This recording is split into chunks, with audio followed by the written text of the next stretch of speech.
I'm actually going to I've started and now need to launch it is the Discord channel. So I am going to do it just because I get so many DMs of people asking me my opinion on their free parlay or how to hedge a parlay and all this stuff. So I just decided to just do an open chat with anyone who wants input. And I obviously have 5 TVs and I watch games all day and all night, live betting input, stuff I'm seeing. People can ask me questions. So just interact. I'll be posting the Discord thing to my Twitter feed pretty soon. It's connected to the DubClub as well. So I'll be doing that. And yeah, no, I've been, on a year, it's like up like 90 something units this calendar year, up 35 units in college basketball, 65 the last 2 months. I think there's going to be a link going out tomorrow regarding all that. It's been great. Like I was heavy on Wyoming last night. Now, some of it was to get my money back from last month when they were plus 7.5 and lost by 8, despite losing the whole, when they faced New Mexico the first time.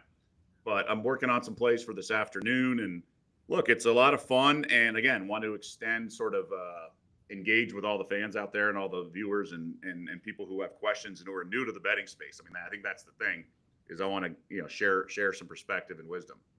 Yeah, that's for those just hearing that for the first time. That's really big news. Doug launching his own Discord. I think he's, when it comes to live in-game betting, not only just the betting side, but the analysis and what he sees.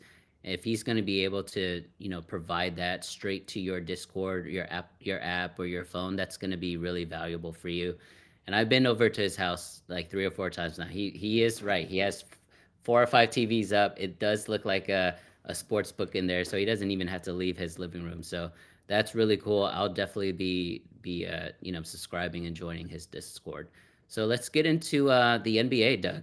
I know there's a few games tonight on Thursday night. It's the last night before the All-Star break. Were there any angles or any player props that you want to talk about? Yeah, it's a tricky sort of time of year, and I'll vividly remember. I've told the story a couple times today. I did VSiN and some other stuff. I remember 15 years ago, it was a Denver Nuggets home game on a Thursday night into the All-Star break, and Doug Collins was on the broadcast and just talking about how much of a headache the senioritis is the last couple days before the break. I think Melo, J.R. Smith, I think maybe even Marcus Camby was playing, and they were just like double-digit favorites, and they lost outright. And he's just like, man, it's so hard. So I've always been gun shy this time of year, so maybe reduce your units. But yesterday we saw all 30 teams in action. So 15 games, stacked cards. So thus, everyone tonight's on a back-to-back. Steve Kerr had some very pointed comments after, he was a little salty off a disappointing loss, but said something like the NBA, in its infinite wisdom, has a schedule. There's an early tip tomorrow. And reports surfacing this morning that all the veterans of the Warriors are going to play. The stream crash. We just got an alert that the stream crashed. Yep, just So we want retweet to, the new one. yeah, so maybe retweet. So I will say that I like the under in that Warriors Rockets game. I really do. I think again, if Curry's out, Draymond, Butler, Bobby Looney, there's going to be limited offense. I think Houston's better defensively than they are offensively with Van Mhm. Vliet out and some of the other guys. Like there's a lot of Dylan Brooks and Tate and Eason threes that aren't really great for overs. So I'm on the under 218. I think that's the solid play, just given the back-to-back. Rockets were in a dogfight themselves with Phoenix yesterday. And typically when I like an under, that means there's more missed shots, thus more rebounds. So I look to play a rebounds prop. I like Sengun over the 10.5. I think he should eat on the glass. Although the Rockets bigs, the Warriors young bigs do try hard and all that. But Sengun's just crafty around the rim. He should get a lot of boards. So I think we sneak over that total. Yeah, I like that look a lot. I actually kind of lean Rockets in that game as well. I know it's been teetering back and forth between -6 and 6.5. Um, I think if it stays at 6, I would most likely bite there. I'm actually looking at the late game. Utah Jazz just amazing. You know, uh, what's it called? Beat down of the Lakers from Yeah. beginning to end. You know, I've been telling you about the Jazz and fourth quarter fading them a lot, but they played amazing. They all 4 quarters, they beat down on the Jazz. I don't think that continues tonight. I think the Clippers are gonna get them and get them pretty easily. Clippers played well in the second half last night to beat, to get their win and really dominate in the second half. By that first half against without Ja Morant, the Grizzlies were actually really competitive. So I actually think the Clippers bounce back in the first half tonight. So I like the first half play there and most likely the full game. I just like this Clippers team as a whole. I know it's the second night of a back-to-back. It is the same for all, 12 teams tonight, second night of a back-to-back. But the Clippers, they just look like they're, in my opinion, they look like the value. Like no one's really talking about them. No one's really focused on them from a postseason standpoint. But they have the semblance of a team to make a really deep run. And if they just traded for Bogdanovich, if he can find his shot, he had a really bad start to the year, but we've seen him have a really good career in terms of percentages. If he can find his shot, I think that extra offensive power, firepower off the bench is going to do a lot for this team. So I like the Clippers tonight and moving forward for any of the futures markets. Yeah, I'm with you with the Clippers. Look, you don't get to the NBA by being just a punching bag and stuff like that. So the competitive juices for the Jazz took over. They got boat raced in LA on Monday. It was like, oh, look at this. And they just came to play and they were really motivated. And Will Hardy's a very solid coach. And, the Jazz, again, you don't get to the NBA without having some fight, some competitive juices. So they played well. And the Lakers have zero rim protection. And frankly, the Jazz hit every shot. So some of that was effort and focus, a lack of such with the Lakers as well. But some of it's just regression and math of just hitting shots, things like that. So the Clippers have a normal front court. They offer rim protection. Guys like Kessler and Markkanen aren't just going to feast at the rim. And they play defense all around. Like guys like Chris Dunn are going to wreak havoc. And the Jazz don't have playmaking ability with Colin Sexton out. So they start Isaiah Collier, who's young, a rookie out of USC. And he's gotten better. He's getting more comfortable. I think he's being coached right. But then Clarkson starts. And he's just a gunner. He can score, though. But I just don't think they get in their offensive sets early enough. That was the issue Monday. I think this is a flat spot for the Jazz. I think the Clippers blow them out. Yeah. I am perfectly okay laying it. I'm just doing the game line. So you're in the first half. But again, you mentioned the Jazz fourth quarter. I'm just going to play the game. And I think the Clippers do handle their business because they're a pretty professional outfit. Ty Lue's going to call short leash on timeouts, things like that. I don't think he's going to let this game get out of hand in terms of the wrong direction. Yeah, so as far as an underdog pick, I haven't fired on this yet, and the line is going the other way. But I have this feeling that this OKC, they just had an amazing comeback last night. I think they had like 24 or 26 straight points in the fourth quarter there.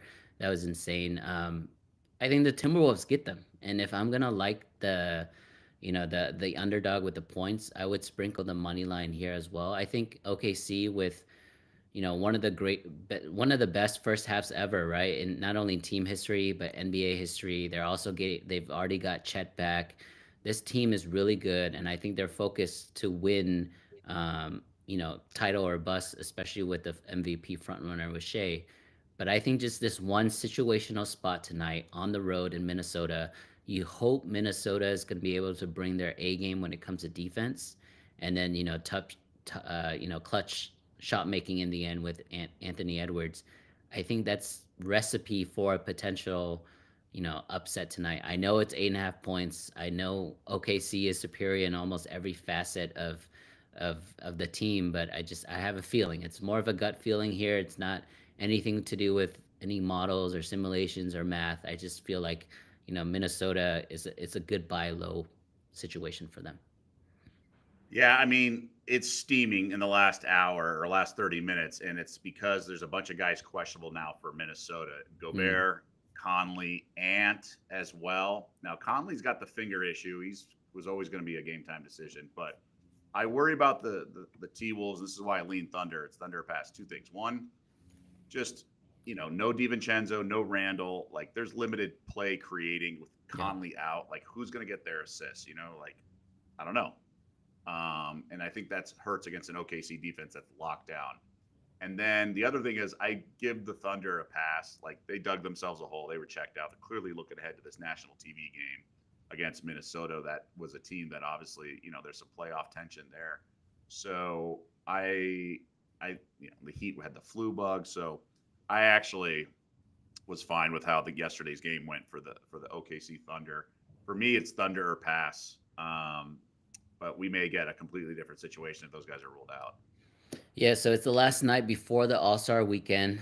Most players are going to get like a full week off. So, Right. you might see a bunch of OKC guys, pop up on the injury report and sit out tonight as well. But with the weekend looming, is there any angles or sides from an All-Star game standpoint or any of the, 3-point contests or dunk contests that, you're betting this year or have bet in the past? So, when they're changing the format this year, so I'm gonna have to dig deep because in the past we've had like NBA totals and the All Star game be completely off and things like that. So, as much as I avoid the Pro Bowl and like sometimes the rule changes and the odds makers just can't adjust in time. So, I'm gonna dig deep into that. We already have some spreads out there at FanDuel. 3-point contest. I think I'm gonna play Hero plus 650. So Lillard is two-time champ. He's in his hometown, the Bay Area. He's from Oakland, and he's the rightful favorite.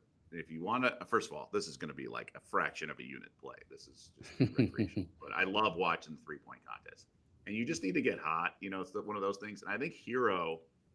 I heard a guy today, a guy I really respect, break down his breakdown, and basically he was just saying that you want guys who can shoot off the dribble, right? The catch and shoot guys are typically don't do well because it's a motion of coming together and you have to do it each ball. So guys who get like a Corver who catches the ball, not that he's in the league anymore, but guys like that who just catch and fire, like this is the grab and You mean shoot is going this to is too disrupt much of a movement for these NBA for players? guys who literally. I mean, when they make trades for guys, he researches how they want the pass. So Yeah.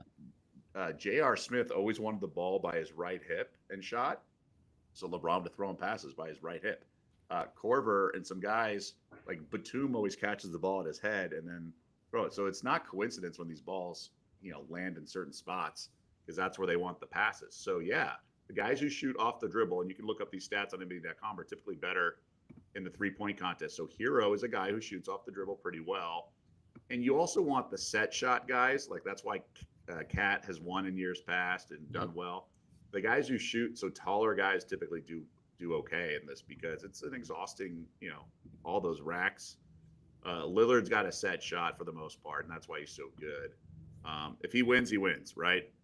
But I think Hero's worth a little sprinkle, plus 650. There's some dead money, I think, in this in this contest. Like the guys Yeah, like I mean, for me, I also love watching the 3-point contest. I would say the guy that I would not be betting on is Norm Powell, and not because he's a bad shooter or anything, because he's had an amazing season so far, but he elevates too much on his jump shot, and I right. think that's what Doug is mentioning. Like you want a set shooter, and Tyler Hero's a night. I think he has a lot of value there, but I can't go against Dame. I know like he's the front runner right now, but at their peak, at their ceilings when they're all hot, I don't think anybody can touch Dame, and he's going for history, I believe, in this one. Whether it's the most 3-point contest wins or 3 in a row, something like that, right? He's going for a history. Something like that, yeah. Yeah. So you know how the NBA loves the narratives, and I think it's going to be Dame back home in Oakland, or I mean, this game is in San Francisco, but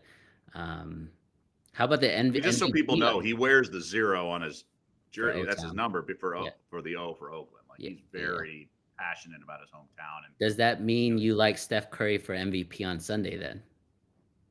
I mean, I honestly got to look at all these. I mean, I know he was involved with the competition um, in terms of getting these things changed. So we have like it could be something where like unders are the way to play now because they're competitive and all this stuff. Wembanyama has said he's going to be like diving on the floor for balls and he wants to really make this a respectable situation. It's funny, like they're asking these guys questions, but the format's changed. So the questions about previous things like don't really matter because they're not going to be doing the layup line like the previous games were.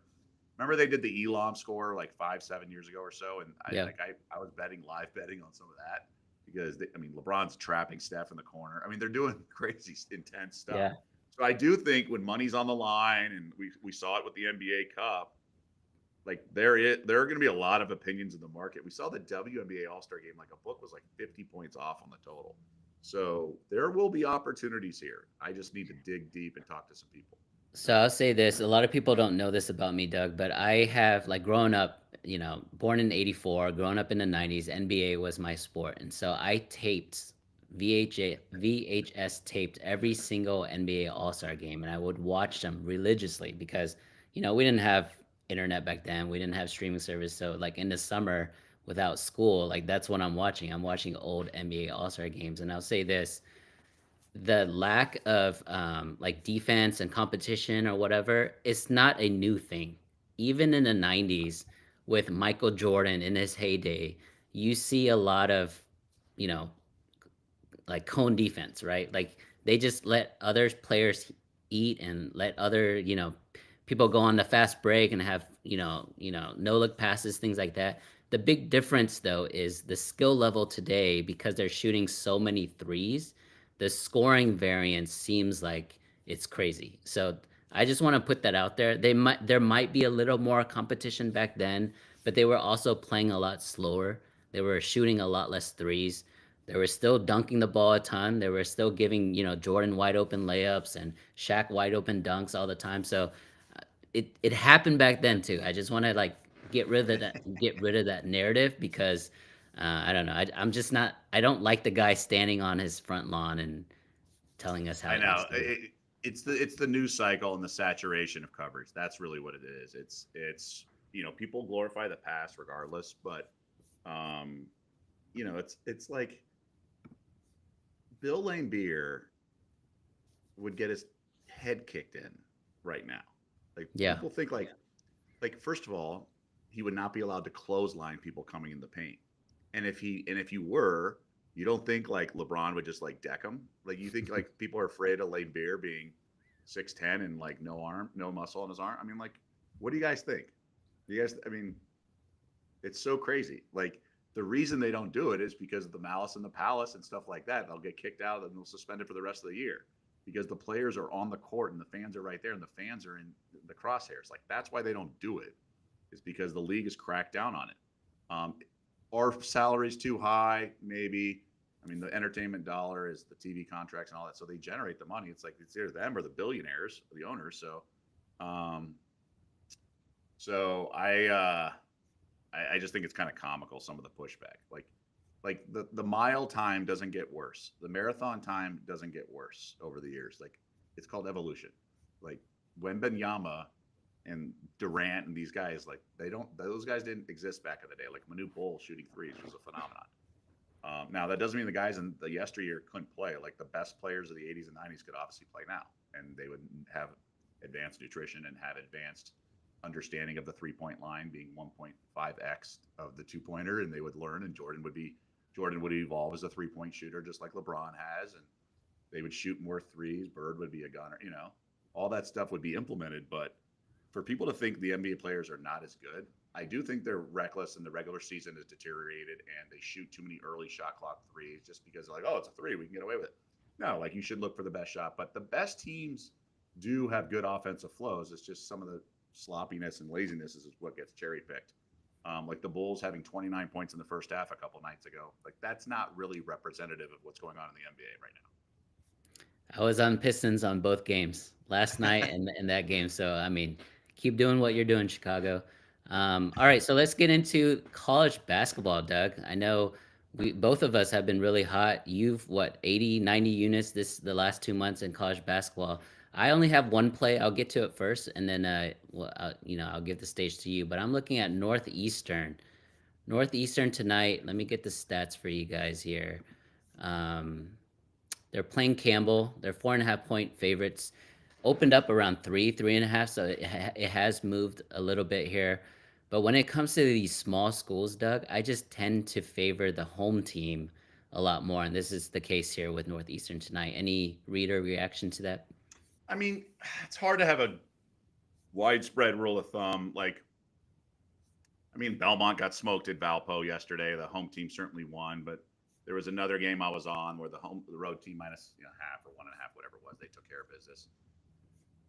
I have no opinion on that game. I got to dig deep and talk to one of my guys who does the small conferences really well. The only play I have is Maryland. Not a huge play, but I like the +1.5 in Nebraska. Like Nebraska's won 4 straight. They've righted the ship a little bit. Yeah, but Maryland should eat on the glass. A little apprehensive because Maryland only won by 3 at home the previous meeting. But I've been pleasantly surprised with Maryland's ability on the road recently. Now they have 4 road losses in conference play, but all of them are excusable. At Washington, at Oregon, again, new Big Ten travel spots. Um, and there's 2 other ones I'm just blanking, but then they won at Illinois and at Indiana, and that's not a walk in the park, especially Illinois. So I'm okay. I think they eke out a win. I don't think Nebraska's very good. Kiss of death comment, but the wrong team's favorite in my eyes. Famous last words. I know. But actually, I'm on record. The last time I said that, I was right. I just think it's a little bit of value, but I think Maryland, it's a sweat. I probably don't want to watch the game, although it's going to be a good game to watch. It's going to be competitive, but both teams are going to have 5-point leads, 7-point leads. It's going to be painful. But that's the side I'm on. That's as of now. But I'm going to have some other plays I'll be posting, and Telegram, like my new best friend, Telegram. So I'm excited for that. Awesome. Yeah, I'm looking at the game. I actually agree with you. I do like the Maryland side as well. You're catching Nebraska coming off 4 straight wins, which is a nice, potential spot to fade them because they've covered all 4 games as well. So we'll see if they can continue to play. But I do lean. It would be Maryland or nothing for me for that game. Any, I know we just talked about the NBA, but any player props or anything like that? So we got some news surfacing my phone with some threads I'm on. Looks like Steve Kerr is going to play the veteran, so we'll see if the market reacts to that. So we're starting to see the over/under trickle up. So we're now at 220.5, things like that. That does not bode well. Houston's now a 2.5 point favorite. The board's lighting up right now. Remember, they played a very competitive game for the NBA Cup. I think both teams had scored in the 90s. So, frankly, the veterans playing, and while that means Curry, it's still back-to-back. It's still travel. It's almost better because rather than like the young guys going up and down, I'm perfectly fine with all this. I have the bad number, which I don't, but first time out, it could easily be 218 again. But I played some 218, and so there we are. But Sengun's the player prop I'm on. I looked at some others. Malik Monk is one I'm kind of eyeing. So if you just bet Monk the rest of the year, if the number stays 19.5, you're going to win. I just think it's too high of a number. He's been under this. It's a lot of added responsibility replacing De'Aaron Fox, and Monk accumulated stats against second units as a 6-man. So I just don't know if he's capable of delivering and getting everyone involved in the offense, the responsibilities that come with being a point guard. And he shoots threes. And look, he's also been moved by a couple teams now. And I don't know if the Kings are the team that's going to uncover, like a Chauncey Billups late career resurrection or whatever. I don't know if Sacramento's the gold standard for that. So I think I might eventually fire on Malik Monk under his points prop of 19.5. Okay, I like that. I have one player prop for you. It's going to It's just be they're facing New Orleans, who sucks at defense. That's my yeah, and New Orleans. I was on the Kings last night. That was a crazy cover at the end as well. I can't complain. So I do have a player prop for you. It's in the Mavericks Miami game. I like to do a little action because I'm going to the game tonight. As you nice. know, Dallas has no front court depth right now, right? Gafford, Lively, PJ, all those guys are out. Anthony Davis, obviously, I always forget to mention him. They're starting guys like Olivia Maxon Prosper, at center, like Kyler Prosper, Kelly at center. So I like Bam Adebayo for points, rebounds over. I think right now, let me check here on DraftKings. It is at 29 and a half, 28 and a half has been going back and forth. I don't like the assists because I think it's going to be relatively low scoring tonight. Both teams second night of back-to-back. Super tough game, Dallas last night. But I like the rebounds and the points there. I think Bam is going to be able to eat inside in the paint there and get a ton of offensive rebounds and maybe some free throws as well. So I like Bam to do really well tonight. I have no action on the game. I kind of lean Dallas just because of the way they've been, the resolve that they've shown recently, right? Without AD, the Luka trade, all that. the fact that they're still competitive in these games, I think it's really remarkable in my opinion. But Miami, I don't know. I just can't get a good read with them. I didn't have a good read with them before the Jimmy Butler trade. I don't have one now afterwards, but I just think that Bam is going to be able to, to really lean in and wreak havoc tonight. I thought about it. It makes perfect sense. Let me ask you this. What about the fact that Miami had the flu bug going through the locker room and guys didn't play like yesterday and Hero was questionable, Bam was questionable. Now he's questionable again today. Wiggins is out. That could be a back-to-back thing. But, I mean, there's like, they could be gassed. Now, it's a giant flat spot for the Mavs. Got a huge win. Kyrie went off in the second half. They looked like an eighth grade basketball team at times when they have one good player that you double and got the ball out of his hand. Like teams didn't really know what to do with it. They were Hey, missing give layups. Max Christie some credit there. The best player in the trade. Yeah, so far he's been great. And I actually had him over 12 and a half the other night and got there with a 3-pointer in overtime. So Christie's solid, man. But I just wonder like where their heads are at. Yeah. They blew that late double-digit lead to Sacto at home. Kyrie's great, but we literally have proof that he's not a number one over sustained. He's very inconsistent. And that's fine. I mean, he gets all this attention. He's a skilled basketball player. I get it. But he clearly can't carry a team, especially one that's shorthanded like this. So if he's going to come off a great game, not a good game, but a great game, I might have some pushback. The problem is the Heat have this flu bug. So I decided to just punt on the game. Clay's questionable. Kyrie's questionable. Kevin Love's out. Terry Rozier's out. Duncan Robinson probable. Tough Wiggins game, already yep. out. I don't know what the heck's going to happen tomorrow, especially tonight with the flu bug, and so I just have to pass. Yeah, and I mean with when we're talking about Kyrie, he not only is probably physically exhausted, but mentally, right? Like having to Right. put this entire team on his shoulders without Luka, without AD, and he just got called up to be an All-Star reserve just this week. So mentally, he had to change his plans where he thought he was going to get a week off with family and go on vacation somewhere. Now he has to go to the Bay Area for a few days. So that's also like a mental mind shift. Obviously, he's grateful and happy that he's an all-star, but that's a big, change of plans off the court as well. I Let me think ask you this: are you going to bring a Fire Nico sign to the game and get ejected? that guy went back to the game. So he was kicked out 2 games ago. He went back last night, and he wasn't wearing the shirt, but he was still mouthing it all over the place. So he's a Dallas celebrity right now, which is really funny. I am not. I'm Are taking you my going to boo the 3-year-old owner when they daughter. walk into the game? Yeah, I'm taking my 3-year-old daughter, so it's gonna be rated G. We're gonna show Yeah. up late to the game and leave early, so we're not gonna be staying around for that long, anyways.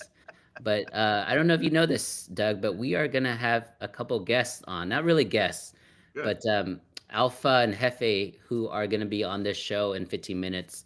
I believe Alex is gonna pull them in early, and so they're gonna record the show with us. But while we wait for that, as we look into the future of the NBA, the rest of the season, we are at the break. A lot of people consider this halfway, even though we're more than halfway through the season now. Right. Are there any teams that have caught your eye or any futures market in terms of the awards perspective?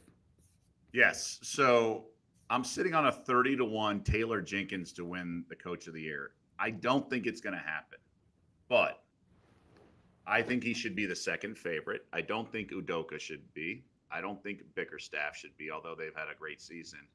I think if Memphis gets the 2 seed, I mean, as dumb as it sounds, like the Thunder coach can't because he won it last year. And then Atkinson is minus 600. But what if the Cavs just hit a wall? They hit a big wall last year. Now, he wasn't the coach, but they get a big injury. Like they were struggling with Mobley out recently. I mean, he's going to win. And frankly, I gave it out at the beginning of the year 20-1. So I had a feeling the Cavs would be legit and everything. I just think if Memphis can grab the 2 seed and what they're doing offensively, it's a small market, but I don't think Udoka has a chance to win this thing. I mean, look what happened with Boston. I don't think Adam Silver is going to allow it. And, unless they're running away with like a 73 win season, he's, it's like 6 one way, half dozen the other. He's going to poo-poo anybody trying to vote for Udoka. I don't think, given what happened. So I just don't think he should be. I mean, he's obviously a great coach. That goes without saying. But just in terms of the betting and the voting, like I don't think he should be the second favorite. I think Bickerstaff. I mean, he was fired in another team, and I think it's frankly, I think Cunningham's going to get the credit, and that's why he's the odds-on favorite for comeback player of the year. Excuse me, most improved. So I think there's value at most improved, even at minus 125. Norman Powell, he's been great. He's an all that, but I think Cunningham fits the script of what it usually is. A guy in year 3 or 4, the big breakout season, and Cunningham's been carrying that team. They're the 6th seed right now out east.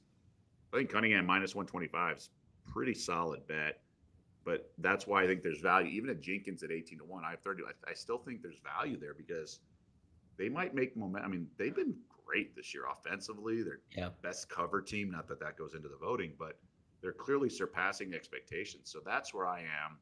And they're just a bet on team. The most they've not covered in a row is 2 games. So they've never not covered 3 straight games. It's just remarkable. And they're a team I'm looking to back. And I will say, I mean, they just got trucked by the Thunder, but in terms of teams that we're looking to knock off OKC out west, I guess the verdict's still out for the Lakers, but I don't think Alex Len's the answer. But I think the Nuggets are the biggest threat, and they're priced accordingly. I think they're really legit. I think those role players have been great. Yeah, that's great insight on the Udoka piece because not only from, Adam Silver, NBA off the court type of stuff, but I don't think the Rockets can sustain this first half. Like they started off Yeah, extremely that too. hot. Yeah, and the team was able to just outwork and out athleticize everybody, right? Because of the personnel that they have. But as we get into the second half of the season, post All-Star break, I think these teams that I mean, there's no blue bloods in the NBA, but I'm talking about teams that have been there now for several years in the past. I think these teams are going to start making their moves. So, Memphis, who just made the Western Conference Finals a couple years back, John Moran is at the peak of his powers. They play so fast that when they're hot, they just blow everyone out, and they're super deep that can play defense. Denver Nuggets, we just saw Jamal Murray, drop 55. I think they're going to get healthier. They're going to start focusing more on trying to get these wins and get up in the standings.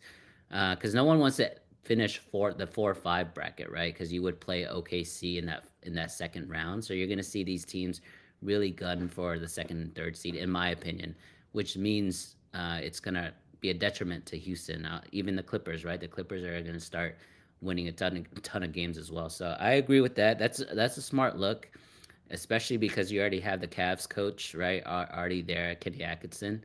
So it's just adding, more to your portfolio, which is really smart. So I like that.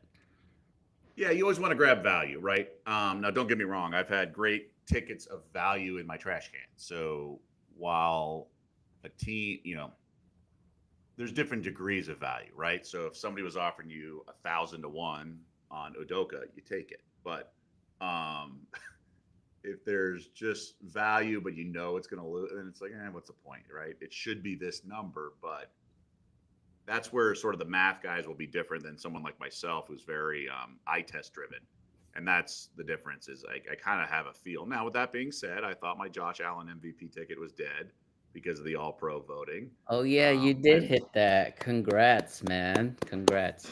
Yeah, I've been trying to make a case for Jokic. At some point, there's going to be value to bet on him for MVP. Now, SGA is likely going to win it, but there has to be a price. I just don't know what it is. I mean, is it 6 to 1, 5 to 1? What's the price that you would take Jokic? Just because the guy is averaging a triple double, putting career highs in so much, and the Nuggets are making a run. So if they continue to climb the standings, he's 4 to 1, 450. Like at some point, you have to bet it. I bet Giannis, I think at 90 to 1 once earlier this year. So if Jokic gets to like 7 or 8 to 1, I'm going to have to bet it. But, Josh Allen got it, the voter fatigue thing. It was very similar. The parallels were there. Lamar Jackson's Jokic. Josh Allen is OKC. SGA. So that's where I'm seeing things. But I don't know. What about you? Any awards markets? Rookie of the Year is interesting. They're all now plus money. We've had like 9 different favorites, I swear. Stephon Castle's now the favorite. Surpassing Miami's Khalil Ware, who formerly played at Indiana and Oregon, the big guy who's, freeing up Bam a little bit. Your guess is as good as mine. Doesn't Castle take a hit now with the addition of De'Aaron Fox? I don't know if he takes a hit. I think they're going to be more, at the forefront of news, right? Especially if they continue to win and make a playoff push. I think Castle getting all these minutes on a potential playoff team is going to be really important, not only for him as a player, but for this award. I actually think Jalen Wells is really good value because, I love him. yeah, I mean, Memphis is, a top team in the West. I don't remember a team that's a top echelon team that starts two rookies. Like that's Right. incredible. And Jalen Wells is a great two-way player. He doesn't back down from anybody. He was guarding, guys like Kawhi and Luca and guys like that. And he And he makes and big he and he shots. holds his own. Yeah, and he makes big shots. So I like it. I like it. I like Kellen Ware. I mean, not Kellen Ware. I like Wells at 7-1. But I don't know. Maybe the value there is long gone. What do you think? What's up, Alpha? So How's let it me going, ask you boys? this, Hi. and maybe what's up, man? I will say this. I wrote an article before the season. There's never been a defensive player of the year that did not make the playoffs. Hmm. So you have Wemby at minus 2,400. And then you have, I got to dig deep and I'm going to revisit this, but in terms of like defensive efficiency, there's only been like 3 defensive player of the years where the guy was like, their team was like top 15 or between 50. It's never been this bad of a team defense for a guy who won defensive player of the year. Yeah. Now, Wemby is widely considered that and all that. So it's something to think about. Like, it's not a done deal, I don't think. All right, guys. So we only have 5 minutes left in the show. Let me set the stage here. We have the legend Alpha Dog Bets. Doug, I don't know if you remember this, but 4 or 5 years ago, I was in Vegas with Alpha, and I think Hefe is about to jump on as well. And I Yeah, introduced, Venetian. yeah, I introduced these two to you. I think we were at Caesars or something like that, but Okay. they stopped by to Venetian. say hi. Yeah, but for those jumping on for the first time, definitely tweet, like, repost, whatever. Help engagement here. We've been getting great questions all day long. There's Hefe Picks right there. Good to see you, Hefe. But if you want any of our free plays, check out the comment section underneath this video. You can get Hefe's 3-day pass, Alpha's, Doug's, and myself. Definitely check us out. We only have a couple minutes with the 4 of us. I'll start with you, Alpha. What do you want to talk about? Man, it's a little bit of a slow week. We're about to go into the NBA All-Star break. College basketball's kind of a little bit of a lull night, but I was wondering what you guys thought about the outlook of the NBA season right now. We're just about at the halfway point. Who is your favorite to win it all right now?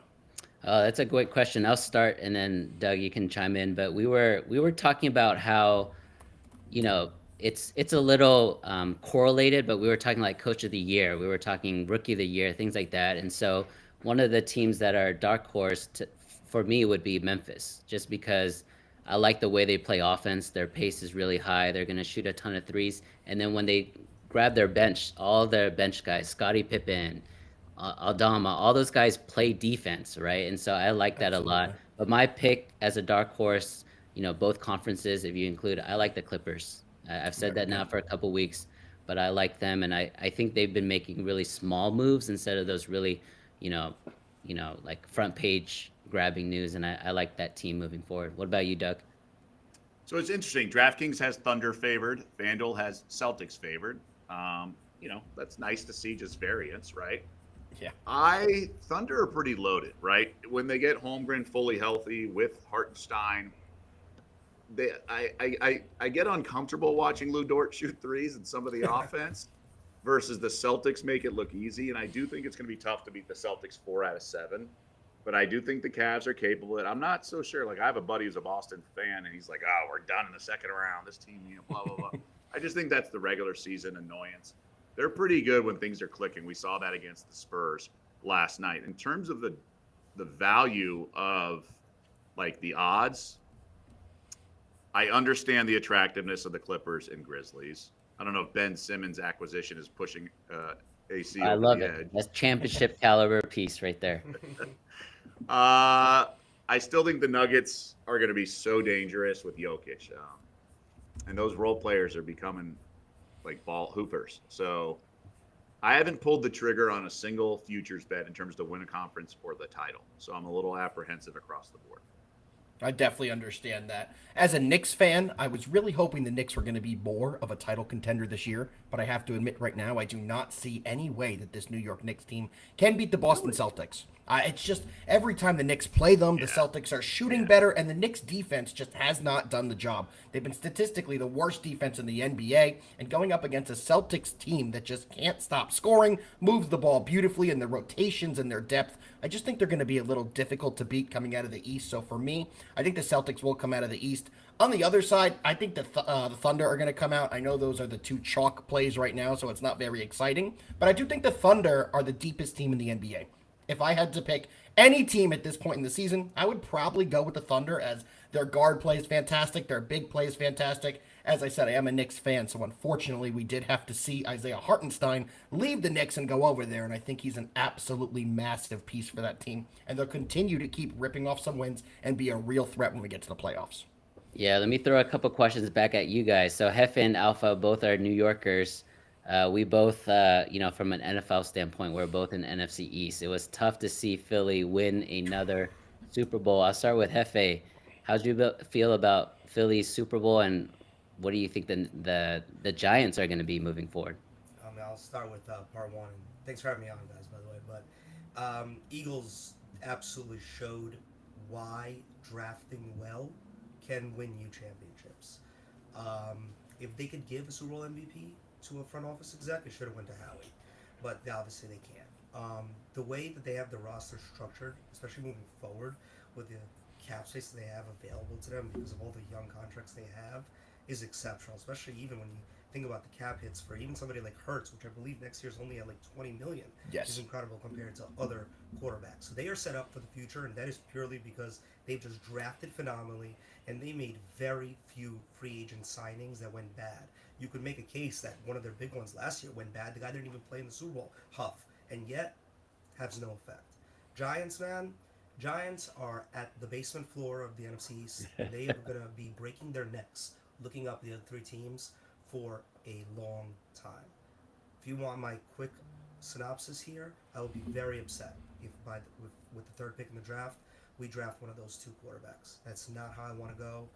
I have always been a believer, even in the Giants' two previous Super Bowls, you build from the trenches back, and you got to get back to that. You saw it. The Eagles won the Super Bowl. Why? Because they never had to blitz. They got pressure on Mahomes with 4 players. It's exactly how the Giants won their 2 Super Bowls versus the Patriots. Never had to blitz. Really, really strong trenches on both offense and defense. Can protect the quarterback on offense, can get to the quarterback on defense. And man, it's going to be a long haul, but they got to start this year. And I think it'll be a huge mistake to get a quarterback. All right, great. So we're at time. Doug, do you want to close us out before Hefe and Alpha take over here? Yeah, fellas, thanks for joining us. We'll hopefully do this with more time so we can interact more. It's the handoff, as we call in the TV business. We'll be handing it off to you guys for the next TV window. But, just come check us out. As Albert was saying, just, we have links in terms of free trials, things along those lines. I'll be doing some Discord as well. So expanding it, wanted to, serve the better and the fan. So hoping for some fun stuff. AC, always good time. And see how it all pans out and unfolds this All-Star weekend. Yeah, awesome. Good to see you guys. Thanks, everybody. Thanks for letting us hop on, boys. It's always a pleasure getting to chat with you. Thank you very much. Thank you very much. Well, Hefe, the reins have been given over to us. I don't know if that's a good thing that the two of us have the reins now, but that's what the people get.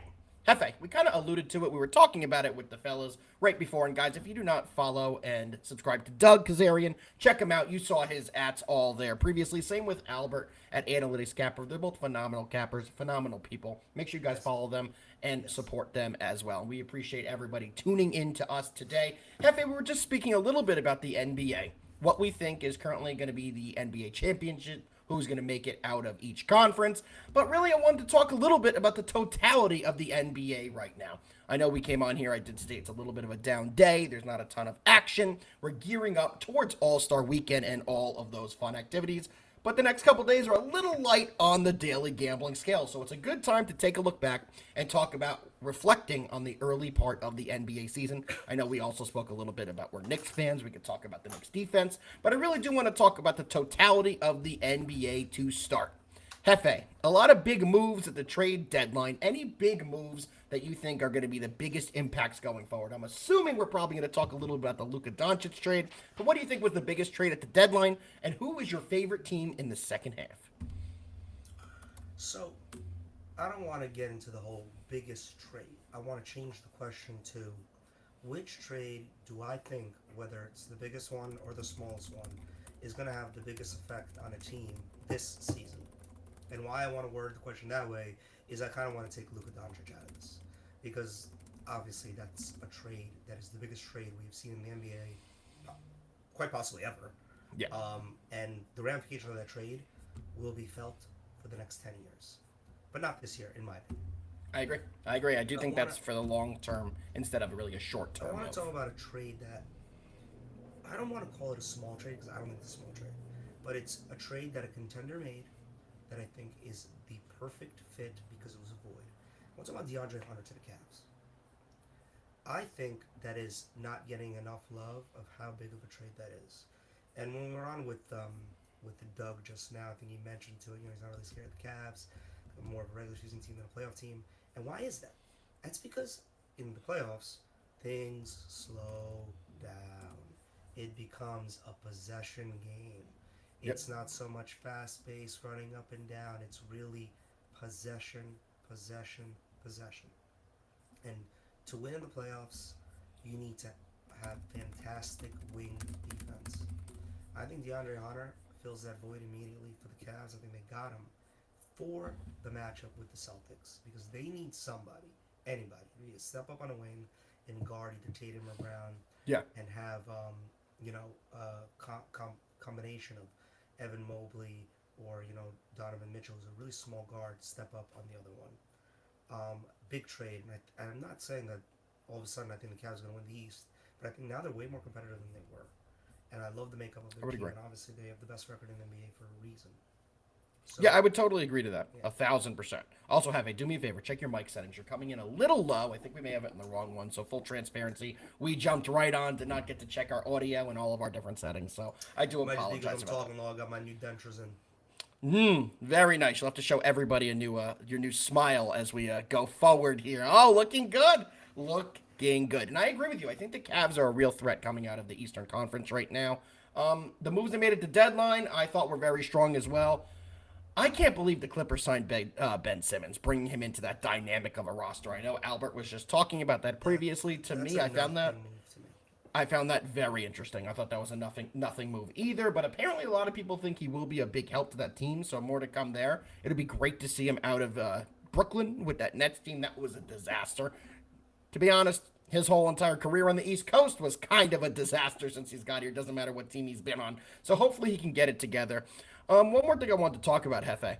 Who do you think is the number one cover team in the NBA this year? So it's also a good time to take a look at teams that have been great at covering and teams that have not, and you are absolutely correct. Memphis is in first in covering so far, and spreads, they're 35-19 on the year, covering at 65%, which is a fantastic number. They are tied with Cleveland. Both of those teams are tied at 65%, coming in at 35-19. One thing that's very, what's the right word here? Interesting. The Toronto Raptors are the fifth best cover team in the NBA, coming in at 32-22 against the spread, which to me is crazy because they're a 17-38 ball club. So this is a good time, I think, in the year as well to find some teams that maybe you haven't been betting a lot throughout the course of the year. What teams are producing for gamblers? And right now the Toronto Raptors are coming in as one of the best producing teams and covering teams in the NBA, which to me is shocking when they have a record of 17-38.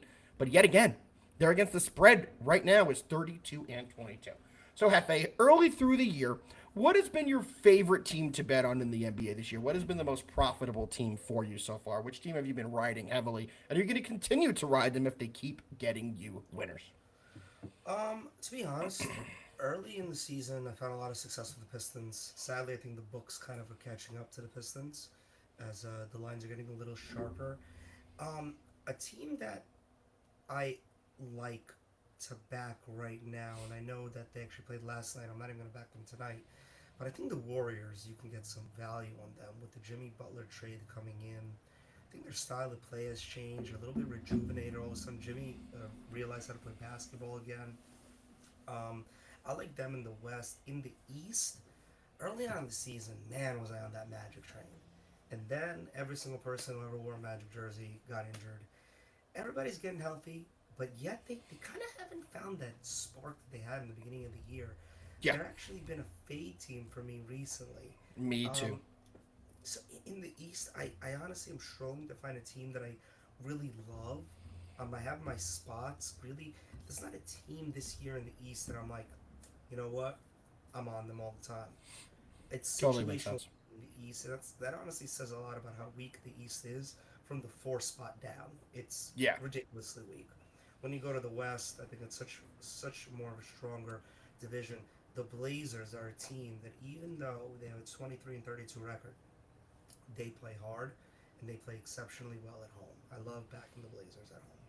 They've been great. They've been one of the great cover teams this year, not only just on the road, but just as a team in general. The Blazers are top 10 in the NBA. They're actually sixth at covering spreads. They're currently 31-23, so they've been a great team. Has not been great backing them over the last week. I can tell you that from personal experience. They have not done a great job, particularly in their games with the Nuggets. They've had multiple games against them. They've kind of gotten steamboated a little bit, but they've been a team that's been very beneficial to gamblers this year. They've continued to cover spreads, yet again, just not over the last week, but they've been a fantastic team all year long. Any other teams that you've had some good success with? Another one for me, I'll let you think on that for a minute, has been the Houston Rockets. That's a team I absolutely love this year. Jalen Green, Alperen Sengun, Fred VanVleet. This roster is fantastic. Guys like Tari Eason have played big roles. They'll be getting Jabari Smith back too, who they haven't had a lot of this year.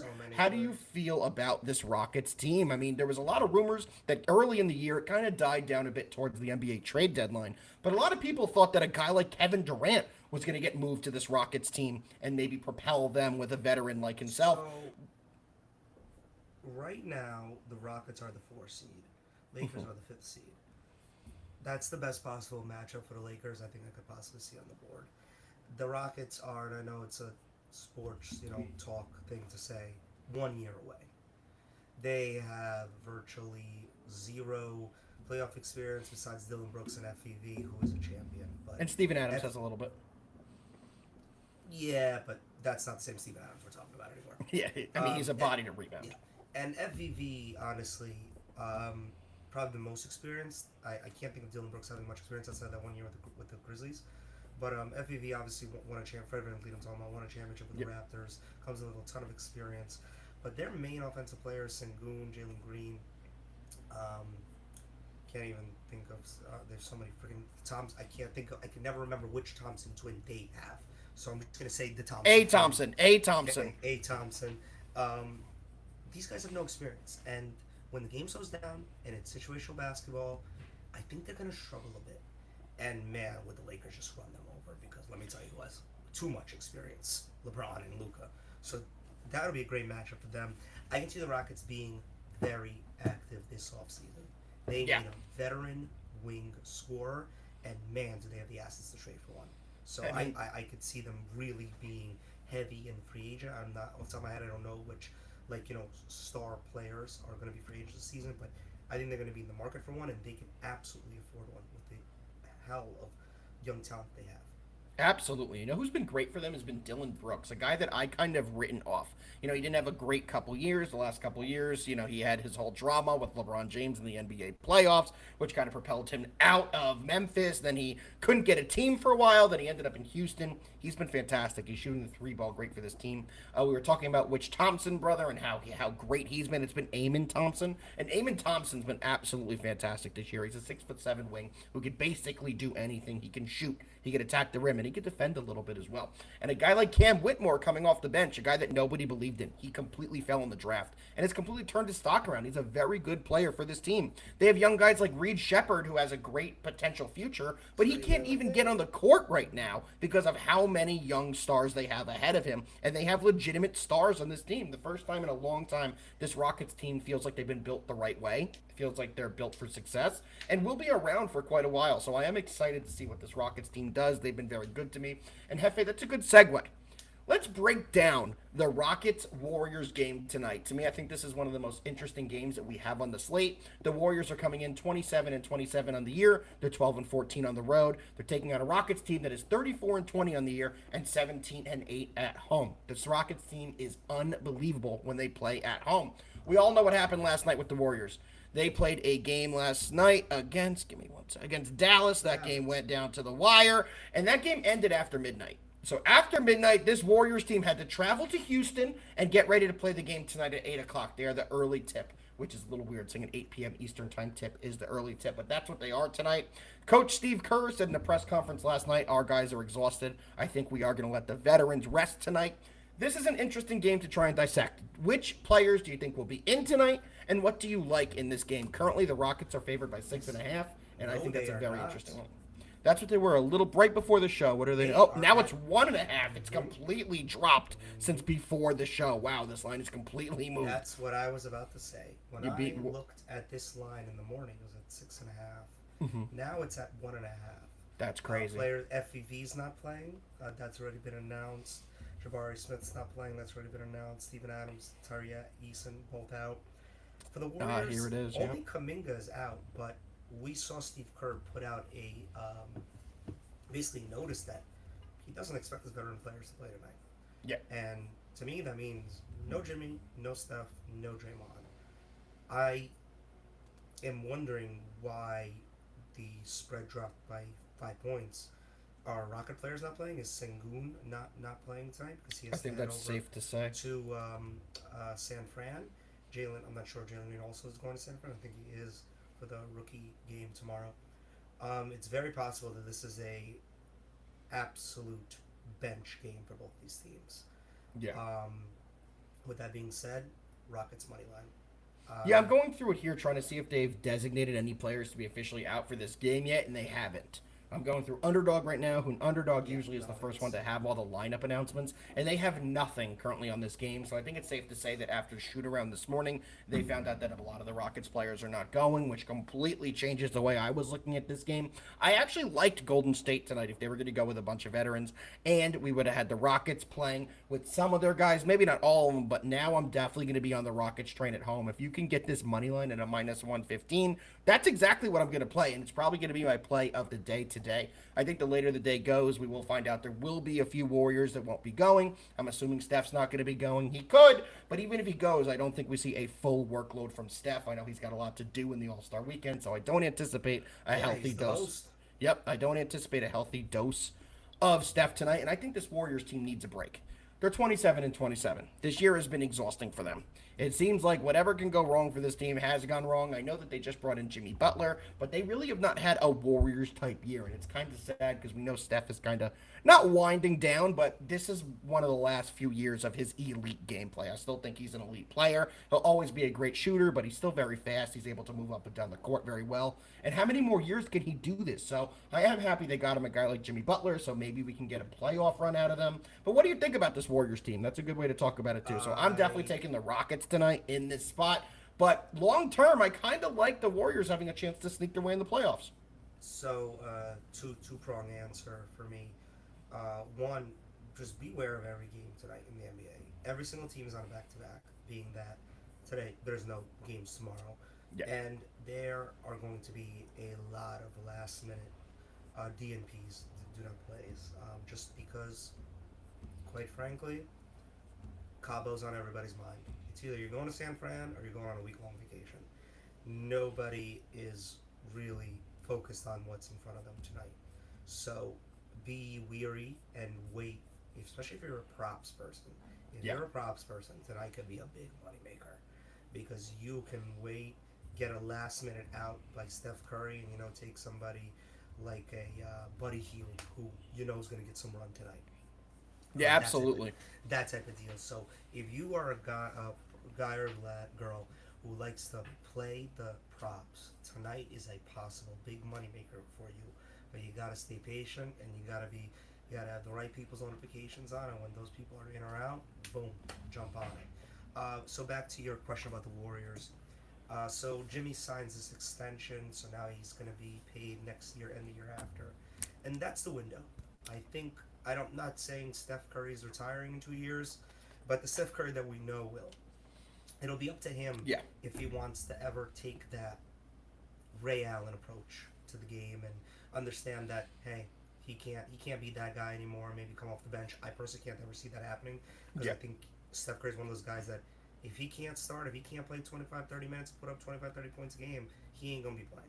He's a transcendent player. Do you think a guy like LeBron would do that? Yeah, Steph could retire tomorrow, and all is good. He's one of the greatest shooters. He's the greatest three-point shooter we've ever seen. He's changed the game. He's won championships. He's won MVPs in the Hall of Fame first ballot. But in terms of this iteration of the Warriors team, I don't expect much from them this year. I expect them to do everything in their power to build the perfect team around Steph and Jimmy. And I don't even know what that looks like, to be honest with you.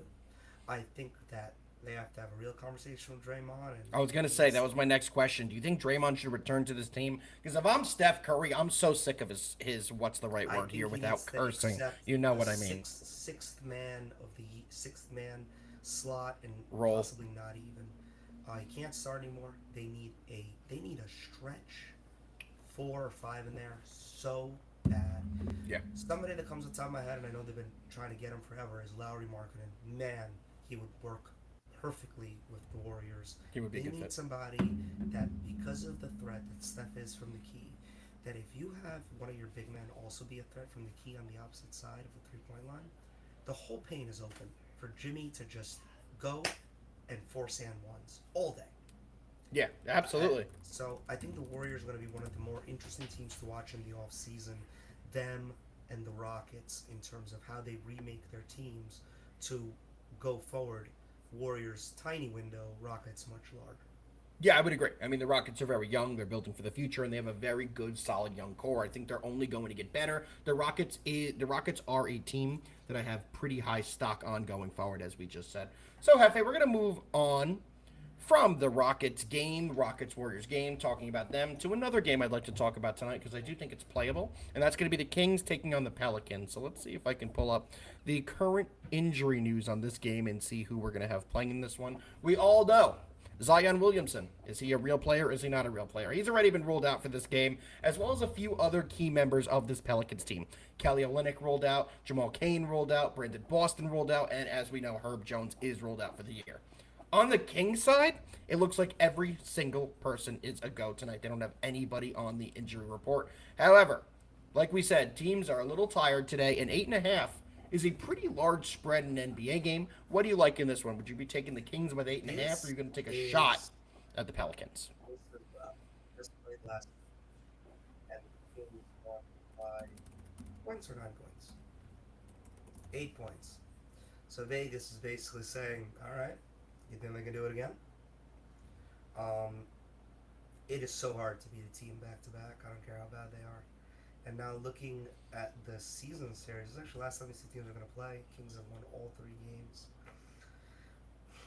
This is going to come down. I'll put it like this. I'm not running to play this. I am more worried about the Kings being up by 12, 14 going into the 4th, looking up and realizing, man, we are 12 game minutes away from Cabo. Oh my, get me the F out of here. And all of a sudden, the Pelicans backdoor that thing. It is hard to beat a team back-to-back nights by this many points. Do you think they're going to sweep them, too? This is the last game that these teams play each other this year. This is the 4th time they play each other. Kings are currently 3-0 in the series. If you were like Jeff, okay, you need to absolutely place a bet on this game. I'm taking the Pelicans with the points. Really? I love it. But I'm taking the Kings, man. I'm taking the Kings, man. I don't know if they could afford to take their foot off the pedal right now. You take a look at their playoff positioning and their record. They're currently 28-26. They are not in a fantastic spot. They do have a very powerful offense. We all know that they just brought in Zach LaVine, paired him with former teammate DeMar DeRozan, and they have Sagonis down low, who just eats every rebound possible. Sabonis is averaging 14.5 rebounds a game this year. He's been unbelievable. And with Zion out of the lineup, with the Pelicans moving on from some of their big men previously, I don't see who's going to stop them down low. I think the Kings are going to be able to feast on the boards. Is Yves Missi going to be the one who goes up against Sabonis? If Yves Missi is the one who's going to be on him all game long, I foresee Yves Missi fouling out halfway through the 3rd quarter. Or he'll be having, I don't know, maybe 15 minutes of games, or 15 minutes played in the game. Not a big Yves Missi fan. I think interior, that's going to be the big issue in this game. I did watch every single minute of that Kings-Pelicans game last night. A little stressful. I was on the Kings minus the 6, so we were able to get it done, but it did get a little close. I think it's going to be the same exact thing tonight, where the Kings get off to a big lead, where you said the Pelicans pull it back a little late, but I do think the Kings will prevail and get it done here. Are there any other games in the NBA you're looking at tonight? We have Miami taking on Dallas. We have the Thunder taking on the Timberwolves. That's the only other game that I have any interest Which one? in. Miami, Dallas. Let's break it down.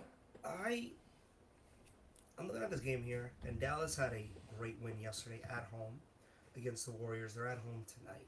Miami had a brutal loss at OKC. If you don't know, I'm going to tell you. Miami was up 10 heading into the fourth quarter, and honestly, Thunder were not having a good game. What happened? SGA tightened up that headband, and all of a sudden, OKC opened the fourth quarter on a 24-0 run. Yeah. Not even making that up. Miami ended up losing the game by 10. Like, a collapse of epic proportions. Hats off to OKC. Man, are they good.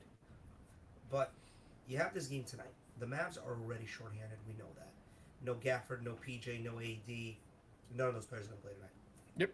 Kyrie balled the F out last night. He was the reason they won. He made, I think, 7 threes. I don't know the exact number, but he balled out to the point that he actually made the defensive stop that won the game. Yeah. On a charging call on Jimmy. 100%. So yeah. So now I'm here and I'm looking at this game, and I'm thinking to myself, okay, Kyrie, he's going to San Fran. The second that this buzzer hits, he's out. He was named an all-star game replacement for AD. Miami does not want to go into this break with that sour taste of that loss yesterday. Dallas won yesterday. I'm taking Miami tonight. I think they want it more. Matter of fact, I think they need it more. It's a really big game for them. They don't have like, a day to process. They lost last night. They got their asses on a plane, flew to Dallas. Wake up in Dallas today, and they're like, holy shit, that really just happened last night. Yep. Miami's my favorite play on the board tonight. Scares me a little bit because I also like Miami in this spot, and for a lot of the same reasons you just brought up. You can get their money line into minus 120 right now, and that's exactly what I like to play as well. And by the way, since I've last clicked on FanDuel, which was about 5 minutes ago when we were talking about the Warriors game, it seems like every line has flipped dramatically. Hefe, you made a great point earlier. Wait until we get the official lineups for the games tonight because everything is bouncing like crazy. And we're not getting any official reports right now on why these lines are bouncing. It's not like we're getting any inactive lists right now or any guys that are not going to play. Because so these players are not injured, man. They're just correct. You could rest. Like there's this misconception. There's law in the NBA. You can't rest players. You can. You just can't do it when they're playing on national television or whatever dumb rule the Greg Popovich rule. You know what I mean? Yep, but absolutely. That's why they're on injury reports. Like example, Bam Adebayo is a game time decision. Okay, why is Bam a game time decision? Because he just played last night. Maybe he has to go meet up with Asia Wilson, and they want to go to freaking Mexico tomorrow. You never know. All right, like yeah. So you gotta wait. That's also something speaking of this Miami game, that's big. If Bam doesn't go tonight, Dallas has no big man, but Bam's the X factor. That's exactly who I'm waiting for. So it's funny that you said that. We have had a couple pieces of information in this game. Does like Nikola Jovic will be going for Miami. He's going to be playing, so that's the newest news that we're getting. But outside that, that's really the bulk of the news we're getting. Kyrie's still a true questionable. Kevin Love's been ruled out, they said, due to personal reasons, probably flying out to Cabo. Terry Rozier's been ruled out to illness. Duncan Robinson's probable to illness. It's funny, when you take a look at the injury report tonight, most of these guys are dubbed with the designation of illness. Which, does anybody believe that they're actually being held out because of a potential illness? I mean, let's take a look here one more time. At this game alone, Andrew Wiggins ruled out for illness. Duncan Robinson, probable Thursday illness. Terry Rozier, out Thursday illness. Kevin Love, personal, ruled out. Kyrie Irving, questionable with a thumb or shoulder. They're saying he may actually have something. But every other guy in this game that was on the injury report, they're ruling an illness. And I mean, it's just very frustrating when they do that, but that's exactly why you have to wait. Let's take a look at the standings, because this is a pretty big game for Miami. they kind of have a shot to not be in the play-in game. So they're sitting at 25-27, and the team that they need to catch is the Detroit Pistons, who are 29-26. So if Miami wins this game, they go into All-Star break only one game behind Detroit in the loss column. So to me, that's a pretty big deal. I do think they really do want to win this because they don't want to have a lost season. With the way this team operates, with Coach Spo and everything they do over there, I do think they will be making a playoff push. Do I think this team will be good in the playoffs? I do not. Do I think they're a real threat in the Eastern Conference? I do not. But do I think that they want to get themselves out of the play-in game? I do. I mean, you take a look at the top 10 teams in the Eastern Conference. The very last spot in the top 10 goes to the Bulls at 22-33. I don't think anyone thinks the Bulls will make this final 10. I think the 76ers are going to eventually pass them. The Sixers are only one game behind them in the loss column, so they're not too far back. It's actually a joke. It's a joke what we're saying. Yeah, I mean, Chicago there's too Bulls many who teams. just literally waved their white flag on their season. Yep.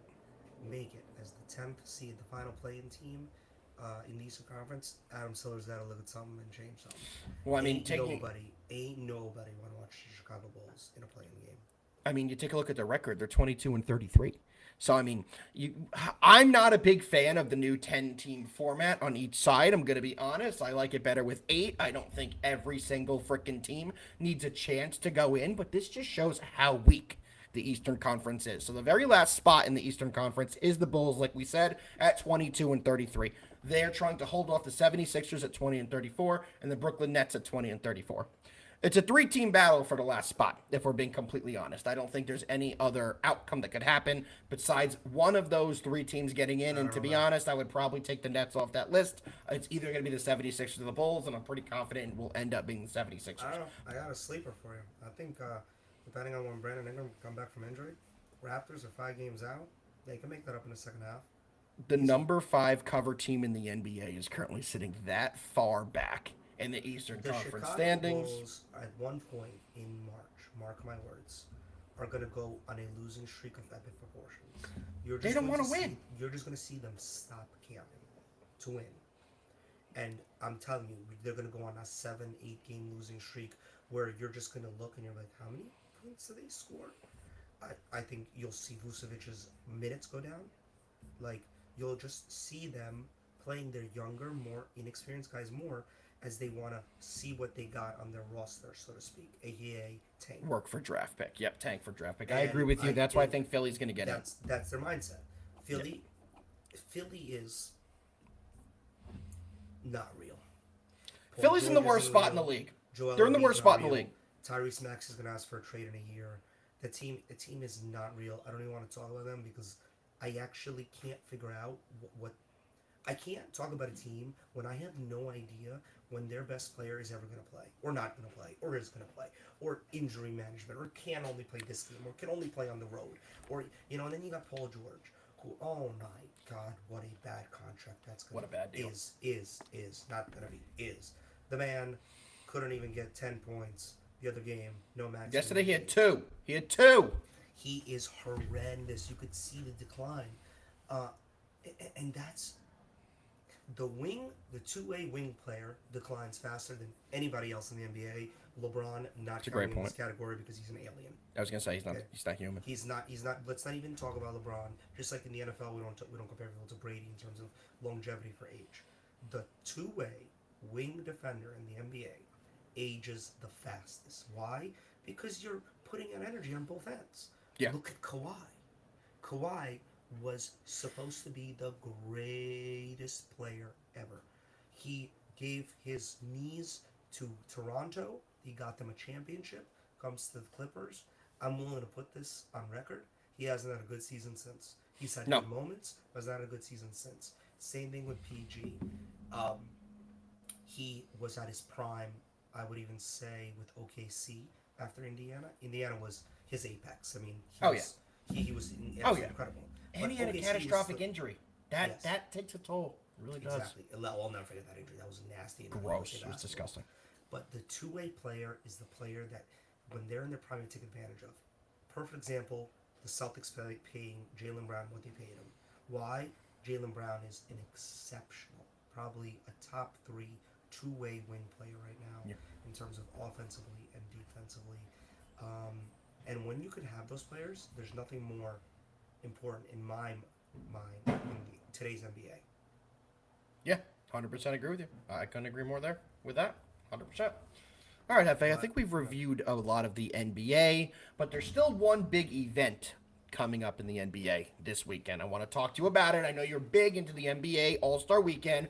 What do you like? What do you got? Break it down. I mean, I've spoken to you about this many times on other networks that I am disgusted with the NBA dunk contest. I don't even want to watch it because I don't need to watch G Leaguers and guys that are not established in the league dunk the ball. To me, not entertaining.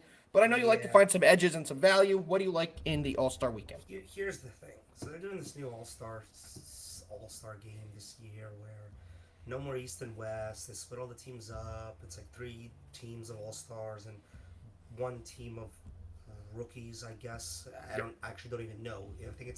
I think the last team that plays on Sunday is the team that wins the rookie sophomore contest on Friday. Yeah. It's confusing. I'm not into any of it. Growing up, there was nothing better than the dunk contest. It's the best. It was the best. Now it sucks. Yep. Skills challenge. They change the damn criteria every year. You don't even know what they're going to be doing in the skills challenge. Premier thing, and honestly, I wish the NBA would expand the pool because it's only 8 players. I agree. Is the 3-point shooting. The 3-point contest is the best because that's what the NBA is now. It's a 3-point contest, right? Yep. And they're only letting 8 people in. I wish they would expand it to honestly 12, even 16. I want to see multiple rounds, not just 2 rounds. You know what I mean? But I do have a player that I'm looking at. I'm looking at the field right now. So let's go over the field. Yep. Dame has won this thing in back-to-back years. He's going for a 3-peat. He's the favorite at plus 400. Got Darius Garland at plus 450 after that. Got Norman Powell from the Clippers at plus 500. Buddy Hield from the Warriors at plus 600. Hero plus 650 from the Heat. Jalen Brunson. I think we know a little bit about him. Plus 700. Do not take Jalen Brunson. I'm going to tell you that right now. Oh, come on! Cam Johnson from the Nets at plus 750. Good for him. Don't take Good him corner either. Shooter. And Don't Kate take him Cunningham either. at the longest odds at plus 1,000, who I think is going to be terrible at this. He's not a shooter. He's not a shooter. So those are all the players that are competing. I think, honestly, it's a good field. I will tell you who my favorites to make the final are, so I'll give you 2 players. I don't think it's names yet. To be honest with you, I think the NBA kind of begged him to come, and because he's not an all-star, it's kind of like, what are you doing here? So it's one of those situations where I think the NBA was like, dude, you won this thing back-to-back years. Come on, get your 3-peat. Like, we can market it that way. Yeah. I don't know if he's going to be totally into it. I like Buddy Hield because he's a guy who's been in this contest many times and has never won. So he knows how it is to shoot off the rack. He's probably the best shooter in here, too. I mean, outside Dame, for his deep, crazy range he has. Buddy Hield's probably the most consistent. I mean, maybe not consistent, but when he's on, he's probably the most knockdown 3-point shooter in the field. And my second favorite is Norman Powell. I don't know why, but I watched a couple games of the Clippers recently. I just feel like the way he shoots, he is built for. He's got a beautiful shot. Pick the ball up because it's different when you're getting a pass and shooting it, or like you're dribbling off the dribble shooting. These players are picking ball off the rack, shoot, off rack, shoot. So you gotta have that beautiful shot. Yeah. Tyler Hero, Norman Powell both have a beautiful shot, but I just don't see Tyler Hero taking this seriously, if that makes any sense. So my 2 favorite picks to go to the finals, I think one of them will win, obviously, Norman Powell and Buddy Hield. I'm going to probably put a unit on both of them because if either of those hit, I'm winning money either way. There we go. I like that a lot. So I'm taking one player in this, and you brought him up. He's one of your picks. I'm all over Buddy Hield at plus 500. I think we have a very decent chance of hitting that. Six. Huh? Buddy Hield's plus 600. I'm looking at FanDuel right now. So you on DraftKings? I am. DraftKings has better odds. Take him at plus 6. Can you repeat the DraftKings odds, and then I'll go over the FanDuel odds because I think we have a disparity. Sure. Dame, I'm just gonna make it easy. Dame's at plus 4. Garland plus 4.5. Really? Yeah. Norm at 5. Buddy at 6. Hero at 6.5. Brunson at 7. Cam Johnson 7.5. And Cade Cunningham 10-1. Wow. So here's what it is on FanDuel right now. Dame is coming in the favorite at plus 340. Buddy second favorite plus 500. Garland coming in plus 600. Norm Powell plus 600. Tyler Hero plus 650. Cam Johnson plus 700. Jalen Brunson plus 700. And Cade Cunningham coming in 11-1 at plus 1100. So pretty big disparity in the odds here. That is very interesting. So you can get better odds for Buddy on DraftKings, better odds for Norm Powell on FanDuel. Pretty crazy there. Yeah, I love Buddy at that plus 600 with the DraftKings odds right there. I think that's a fantastic opportunity. He has a good chance. And I mean, come on. You don't think you're not going to take anything on Jalen Brunson? I mean, you got the thing right here. You know, you do the thing. I'm probably doing it wrong, but like, think this is the thing. It's like this, but the thing Am I is, doing it? I'm not doing it. Jalen is not a catch and shoot guy. He's a off the dribble 3-point shooter. I don't think this contest is for him. It's also his first All-Star game, and I think when it's your first All-Star game, you kind of want to soak everything in, enjoy all the theatrics that come with it. I think it's the people that win this contest that are not All-Stars, like they are just here for the 3-point contest. It's a business trip. Or they've been there so many times that you know that they're doing side quests now, like Dame. Dame was like a 8, 9, 10 time All-Star, right? Finally, gets a little older in his career, and all of a sudden he's going back-to-back 3-point shooting contests. You know what I mean? So yep. I never really take people that are first-time All-Stars, so they're playing in the All-Star game and doing this contest. Tyler Hero is an example of that.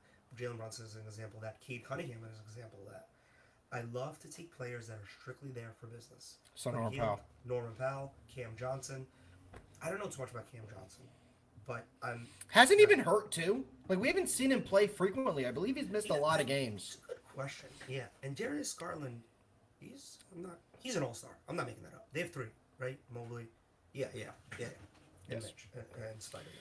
So do you have any odds question on the dunk contest for you? It's very odd. You can find odds like on this. I'm gonna honestly talk crap about a company right now. ESPN Bet puts out an Instagram post, okay, with their dunk contest odds. Their odds for everything, 3-point skills dunk contest. But then I go on ESPN Bet, and guess where they don't have no odds on the dunk contest, guys. This dunk contest, I have a bad feeling. I'm not gonna lie to you. Not only do I think it could absolutely suck and be borderline unwatchable television, but I have a feeling, I don't know what type of bag Mac McClung has anymore. I could honestly very easily see him lose. Quite honestly, because I think we've seen his best. Man in the back, shout out Alejandro has just hooked me up because for some reason, maybe it's because we're in New Jersey. I don't know, but I don't have dunk contest odds right now on FanDuel. Nothing available. He does, so he did just forward me over a screenshot so we can go over it with the people. Mac McClung's currently coming in at minus 130 odds to be the slam dunk winner. Then it's Matas Buzelis coming in at plus 460. Is that then real? Yes, and then it's Andre Jackson. Minus -130 on FanDuel for where Alex is, as well as plus 460 for Buzelis, plus 430 for Andre Jackson, and plus 550 on Stefan Castle. So that's very interesting. At -130, I'd probably take a flyer on Mac just because he has the experience. He's the guy who everyone expects to do it. I believe he's going for the 3-peat, if I'm not mistaken, so we probably will see him achieve that. But man in the back, Mr. Alex is loving Matas Buzelis. Wow. And Buzelis can throw it down. He really can. But have we seen a ton of him do it a ton? I mean, I know I haven't watched him throw down frequently. I know we haven't really watched Mac McClung outside this dunk contest because he's usually in the G League. You're not going to see him in the NBA. And Stefan Castle has been great for the Spurs this year, but I haven't seen him really dunk it a lot either. So what do you like with those odds that are being presented? I'm a little annoyed I can't find it on my feed. I just gotta say something. I just wanted an ESPN Bet because I wanted to see if they have done this odds. Norm Powell is at plus 600 on ESPN Bet. For 3-point. Powell is at. I'm sorry. For 3-point. I didn't even say Norm Powell. Buddy Hield is at plus 400 on ESPN Bet. Buddy Hield is at plus 600 on DraftKings. And plus 500 on FanDuel. Insane disparity. I am taking right now it on DraftKings right now. Yeah, that's 200's difference. 200 units of that's insane. That is insane. It's crazy they have everything priced so differently. If you guys can check all your books and you have 3-point odds, if you're looking to get anyone outside Dame Lillard, you could probably get a pretty large plus money play on basically anyone. Looks like the odds are very different. If you think Dame's going to take it, then don't do that. But if you don't, you like the field, you can play a lot of different ways on a lot of different books, and you could probably end up pretty profitable by doing it. What is your official dunk contest prediction? We need your official who you think's going to win, and the only way I'm going to find out if I was right or not is when I frickin' see the update on the ESPN crawl that tells me who won the dunk contest, because there's no chance I'm watching this stupid thing. Kind of liked Steven Castle going into it. I think he's very bouncy, but the guys like him just don't win this.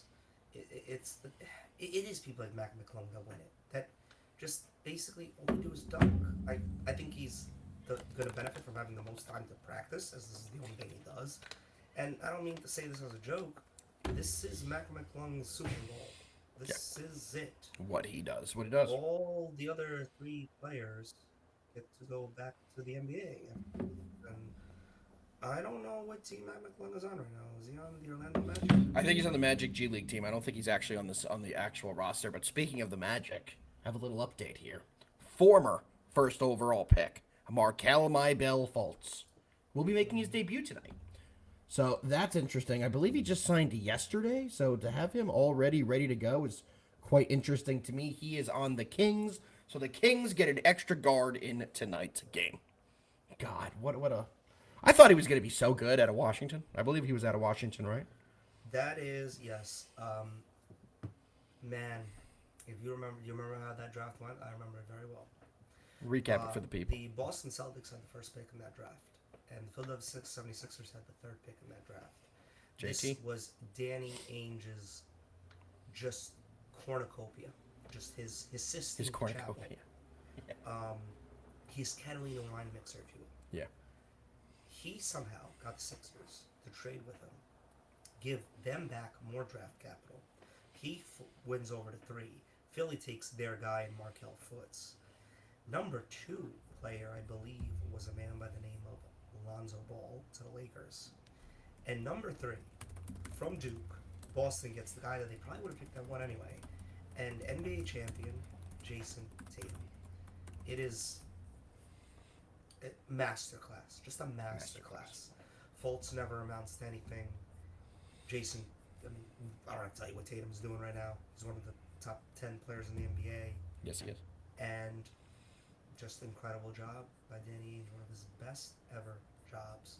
To trade out of a position and still get the guy you want is impressive work.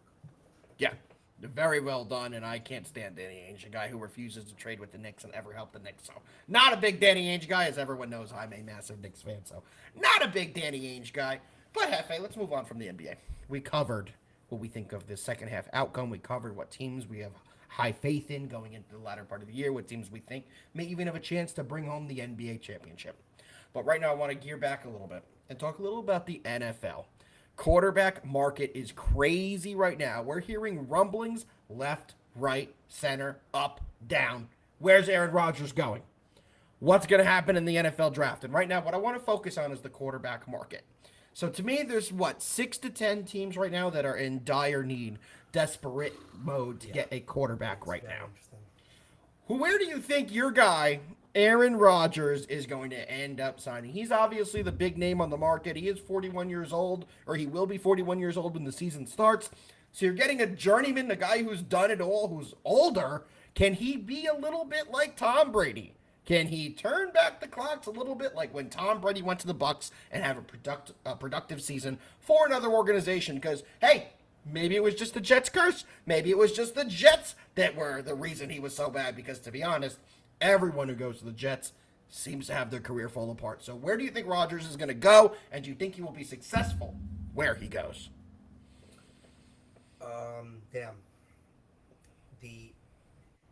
The NFL quarterback market, I think, is one of the most interesting things. And I think it only is more interesting based on the fact that for the first time in a really long time, like longer than I can remember, maybe back to the draft where Kenny Pickett was drafted, and I think Trayvon Walker maybe went first in that draft. The Jags, don't quote me on that. the quarterbacks are just not the talk of the town right now. And I think there's a scenario, and I've said this to you offline, that I don't think 1 and 2, first or second pick in the draft, necessarily going to be quarterbacks. I can absolutely see a scenario where Travis Hunter and Abdul Carter go 1-2 in some sort of an order to the Titans, to the Browns, and both of those teams who are needing quarterbacks go to the free agent market or find themselves a bridge. And I think that's conducive to what a lot of teams are thinking, because a lot of teams are looking forward and seeing, oh my God, next year the draft class is that quarterback draft class. Right? It usually skips a year, right? We all know last year was amazing. This year's probably going to be bad. Right. So it puts a lot of teams, the way that it's set up, where free agency happens first before the NFL draft, it puts a lot of teams into very interesting scenarios. But let's talk about Aaron Rodgers in particular. Aaron Rodgers is not going to be a Jet that was announced today. I want to talk about where I think he's going to go, and I want to talk about where I think the Jets are going to go, and then I'll give it to you to give your answer. Yeah, then you got to give Giants, because we're Giants fans, so I'm going to make you do that no too.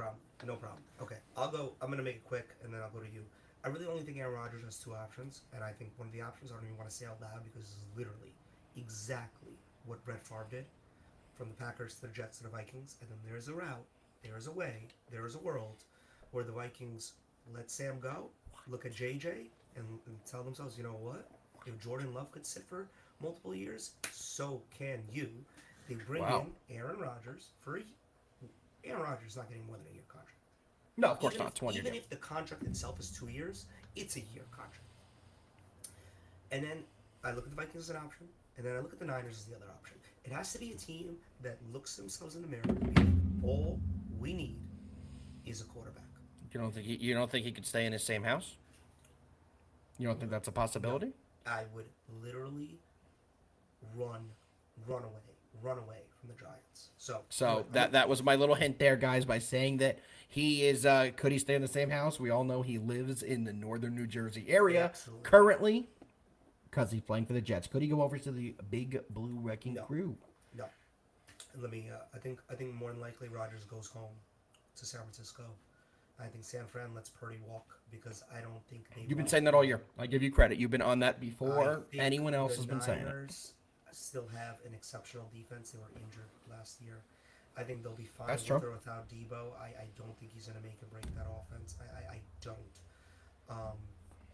And I think they have a very short window with their defensive players getting older, with Trent Williams being really old, and with Kittle getting older, and McCaffrey getting older. They understand that they need that guy at quarterback. And I think Rodgers can be that guy. What the Jets do, I think the Jets are going to do one of 2 things. I think the Jets very easily can be one of the 2 teams that trades up for a quarterback. Being that I don't think quarterbacks go 1 and 2, I think they could trade with even the Giants at 3, with the Patriots at 4 to move up and get a guy. I don't see it being Shador, but I could see it being Cam. My other option for the Jets is bridge quarterback like a Derek Carr, because of the money aspect of it, or Kirk Cousins because of the money aspect of it. They still have a crazy dead cap hit from Aaron Rodgers. Their next quarterback for the next year or 2 has to be cheap. So it either has to be a bridge, has to be one of those situations like a Kirk Cousins where the other team is taking most of the cap hit, or the Saints with Derek Carr, or has to be a rookie on rookie deal. Moving on to the Giants, literally whatever you do not draft the quarterback unless it's in the second round and his last name rhymes with fart. That's the only way. Why do you like the fart man so much, bro? He was so bad in the, what was it, the Senior Bowl, the Shrine Bowl, whichever one he did. He was so bad. I could not disagree more. He was terrible, and he hurt his draft stock. Jackson Dart is going to be a late first-round pick or a second-round pick. I'm telling you right now. And he's gonna be a good quarterback, serviceable quarterback. But I think the Giants need to go as cheap as humanly possible on their quarterback. I don't even want anybody as talented as Kirk or Carr on the Giants. I want Jameis Winston. I want Jimmy Garoppolo. I want literal backup bridge quarterbacks, because I think the Giants need a total reset. I want them to trade out of their 3rd spot unless somehow, some way, Abdul Carter makes it through. Then run, don't walk, run to the podium to put that card in, But in all honesty, I don't see any way he makes it past the Browns at 2, unless both those teams trade out. Unless Myles Garrett stays as well. If they're able to rectify the Myles he's- Garrett thing, exactly. he could stay. I think he is going to be traded as well. But that you never know team's- what's going to that team's happen. Another defensive end who I think is going to be traded this offseason that not a lot of people are talking about, but they're starting to a little bit. Micah. I don't think Micah's going to get resigned. They can't afford him. He's going to be a huge headache. He's also not the culture. He's not a leader in the locker room. He's not the voice you look in at a defense, and he's not somebody I think they're going to pour all that money I want to into. say this. I want to say this right now. Not about Micah, but about trades. So one of two things. Either Myles Garrett or Max Crosby is going to be a Buffalo Bill by the end of this offseason. I would agree to that. Absolutely guarantee that. I would agree to that. I think that those two players look at the Buffalo and they're like, holy shit, that offense has everything put together. If they had even a serviceable defense, they're beating the Chiefs. I would agree. And I think players are going to do not think that the MVP doesn't mean anything. People see Josh Allen's won an MVP with zero Pro Bowlers on his team. I'm sorry, other than Deion Dawkins, who's an offensive lineman, exceptional offensive lineman, great offensive lineman, but zero other than that. Yeah, no, with you 1,000%. You put an absolute beast like Crosby or Myles Garrett on that defensive line, changes the entire game. I also think they'll be heavy in the secondary market. Sorry, I went off put here. I want to ask you now, Alpha, what your prediction is for Rodgers, for Jets, for Giants. Rodgers to the Las Vegas Raiders. I do think he will be a Raider. I think it fits everything they want to do. I think Tom Brady's going to be able to have a conversation. The GOAT going to him is that's going Russ Wilson's job, in my opinion. I don't think so, because I think with Pete Carroll there at 74 years old when the season starts, I don't think he wants to develop a quarterback. I also don't think that Russell Wilson's very good, so I don't think they're going to go for anyone in the draft. I don't think they're going to take a young guy. I think the best move for them is to turn to a guy like Rodgers. If it's not the Raiders for Rodgers, I'm with you. You've talked it into my brain for the last 6-7 months that he will be a 49er. I could definitely see that happening too. So those are my two predictions. By the way, your Minnesota prediction is wild. If it happens, I'll send you $500. It's that wild. No. I want to make this known. It's what I think should happen. There is no way it happens because I don't think Rodgers it is going to be way too I can't just follow what Favre did. I hate that guy. Correct. I agree. I think that's a big point of it. I don't think he could do that. If you took human emotion out of it, if you just took the human emotion out of it, or let's just pretend that Brett Favre went to, I don't know, the Bears instead of the Vikings, I think this is a totally different Because they need a quarterback because Caleb sucks. Sorry. I think it's a totally different conversation because I think the Vikings are perfect for a guy like Rodgers. They have the 1A wide receiver.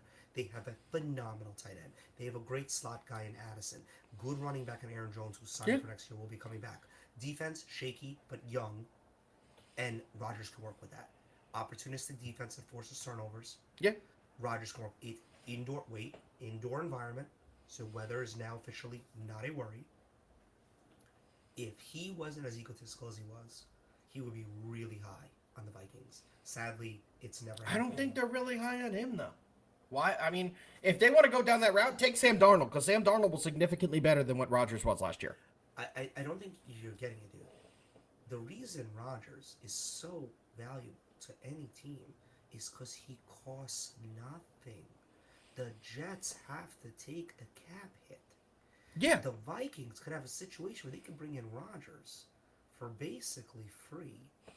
It's the Russell Wilson situation all and over again. JJ And Daniel Jones. is on a rookie deal. And guess what? All of a sudden, you got money to spend on defense or offensive line. Yeah. Or, I don't know, get another great wide receiver, even though I don't think you need it. But Yeah, I'm with that. how you win in the NFL is your quarterback cannot take up 60+% of your cap. Unless you have that guy. And there's only, in my opinion, 4 of those guys in the league. And by the way, not one of them is Jalen Hurts. He only has a $20 million cap hit as a quarterback, which is I believe the lowest cap hit for a starting quarterback, like a premier starting quarterback. Lowest. That's subjective. I was gonna say, there are starting quarterbacks a lot. No, more, but like, you know what but I no, mean. I know what you The mean. top 15. Second contracts, top 15. I'm with that 1,000%. There's All only right. 4. Yeah, there's only 4 quarterbacks that, in my mind, can take up whatever money you want because they make everybody better, and it's Mahomes, Josh Allen, Burrow, and Lamar. Yeah, no, I'm with that 1,000%. So for the Jets, I think it could be Kirk O'Banks. I think they may get a quarterback in the first round, but I could see them turning to a Kirk Cousins, getting him in there for a bridge year, something of the sort, because they don't have to do. Can you wager that somewhere? Let me see. I don't think so, but it would be titled "Where Will Kirk Cousins?" No, of course. Player futures, no. It's all Eagles crap. It's all how many touchdowns will Saquon have next year. Thank you so much for the player futures, FanDuel. I appreciate seeing even more Saquon thrown in my face. Alpha, I think Kirk is exactly what they need because it matches they need somebody cheap because they're still paying Rodgers. They need the contracts in terms of time to match up. Kirk, I don't even know how much money the Falcons are going to owe Kirk because he signed a 4-year deal, and this will be his second year. But he is perfect because he's a vet. Aaron Glenn does not want to deal with a rookie quarterback right now. They need somebody cheap because they have to start thinking about paying people like Sauce, like Garrett Wilson. And they got to give, honestly, both those players a reason to stay. Yeah. So I'm Kirk, with that. I think I'm with you, man. Kirk is perfect. I think Carr is also perfect. I'm just not well versed on his contract situation in terms of the dead cap hit, how it would work, what portion the Saints take versus. It's the same thing with Daniel Jones, if that makes it easier. It's the same exact contract the Giants had with Daniel Jones. So then he's another option because he's basically free. Yeah, I think exactly. Jets go veteran quarterback who's led a team before. They're going to win. How about the Giants for you? Man, I think it could be Stafford. I really do.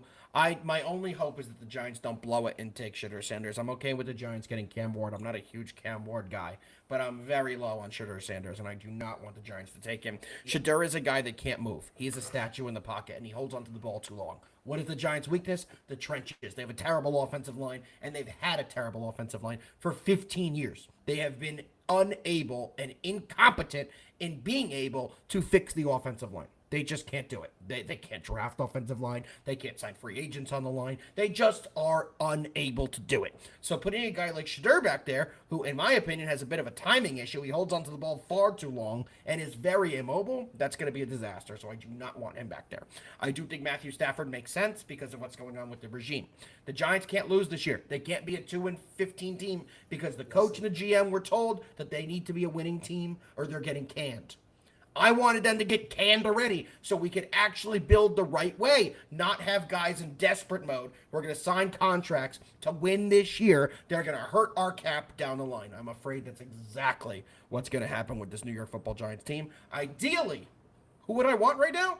A Jameis Winston or a Justin Fields? I don't care who, but somebody who could come in, play a little bit, and help us have a decent year. Maybe we lose, we have a bad year, we get a new quarterback. That would be ideal for me in the Giants situation.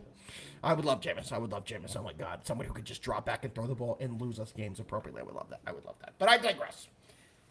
Hefe? Yeah. No, I think there's a lot of interesting talks that we will have coming about the NFL because absolutely we really discussed Rodgers and the Giants and the Jets. Do you know how many teams I think are in the QB market? I think a ton. At least 10. Okay. At least 10 is what I was the Raiders. I think the Seahawks are an interesting spot. They are definitely the market for a quarterback. The Steelers, what are they going to do? How about this team I'm going to throw on you? The Indianapolis Colts. I don't think there's any way Anthony Richardson is starting every single game for them next year. He's never going to start every game for anybody with his game style. But I agree with you. I think they have to at least put the thought in the head to start looking to see if there's an option out there for them. The Browns, obviously, the Titans, I mean, so many damn teams. There's so many. I'm looking right now through, and I was about to wrap it up, but as we're still finishing up this show right now, you take a look at all the bad teams in the NFL because that's the best way to look at who needs a quarterback. Who's a bad team? Saints need a quarterback. I think the 49ers are going to end up needing a quarterback. The Seahawks are going to need a quarterback. The Giants need a quarterback. The Raiders need a quarterback. The Titans need a quarterback.